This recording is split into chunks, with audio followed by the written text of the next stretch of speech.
પ્રણામ. ગુજરાત ગૌશાળા પાંજરાપોળ મહાસંઘની ઓફિસમાં ગુજરાતની તમામ પાંજરાપોળ ગૌશાળા પાંજરાપોળના ટ્રસ્ટીઓનું હાર્દિક સ્વાગત છે. આ સંસ્થા ગુજરાતની 1915 પાંજરાપોળ ગૌશાળાને પ્રાણવાન બનાવવા માટે ગાંધીનગર ખાતે એક કેન્દ્ર ઊભું કરવામાં આવ્યું છે. દર સોમવારે અને મંગળવારે આદરણીય દીપકભાઈ, જેઓ બરવાળા પાંજરાપોળના પ્રમુખ હતા, તેઓ અહીંયા ઉપસ્થિત હોય છે. તેમની સાથોસાથ જ્યારે જ્યારે અવસર હોય ત્યારે ભારત સરકારના એનિમલ વેલફેર કમિટીના જેઓ માર્ગદર્શક છે એવા મિત્તલભાઈ ખેતાણી પણ હાજર હોય છે.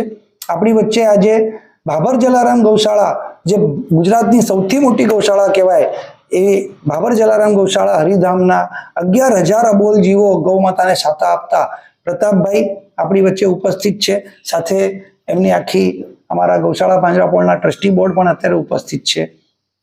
મારે આ માધ્યમથી ગુજરાતની તમામ પાંજરાપોળ ગૌશાળાને એક જ વાત કરવી છે: તમારા જે કંઈ પ્રશ્નો ગાંધીનગર માટેના હોય એ ગાંધીનગરના પ્રશ્નોને વાચા આપવા માટે અમે અહીંયા ઉપસ્થિત છીએ.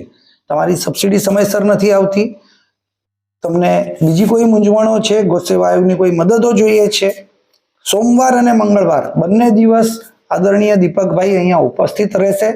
તમે આવો. તમારી સાથે જ આપણે ગૌસેવા આયોગના નિયામક ડામોર સાહેબ, ગૌસેવા પશુપાલન ખાતાના સચિવ સંદીપ કુમારજી, અથવા ગુજરાતના પશુપાલન નિયામક શ્રીમતી ફાલ્ગુનીબેન ઠાકર, જેમને પણ રૂબરૂ મળવું પડશે, જરૂર પડશે. મંત્રીશ્રીઓને પણ રૂબરૂ મળવાનું થશે. તમારા પ્રશ્નો અહીંયા આવ્યા પછી તરત જ ઉકેલાય એવો અમારો પ્રયાસ રહેશે. અત્યારે 1 મહિનો લગભગ આપણે આ કાર્ય શરૂ કર્યા નથી. 1 મહિનાની કોઈ ફલશ્રુતિ હોય તો જે પહેલી વાર મિટિંગમાં ભેગા થયા પછી જે કંઈ સચિવાલયમાં મહેનત થઈ, આજે લગભગ બધી પાંજરાપોળ ગૌશાળાઓને સબસિડીનો બીજો હપ્તો આવી ગયો છે. આજે અમે 3જા અને 4થા હપ્તાને એક સાથે આપી દો, આચારસંહિતા લાગુ પડે એની પહેલા, એ માટે વિનંતી કરવા આવ્યા છીએ.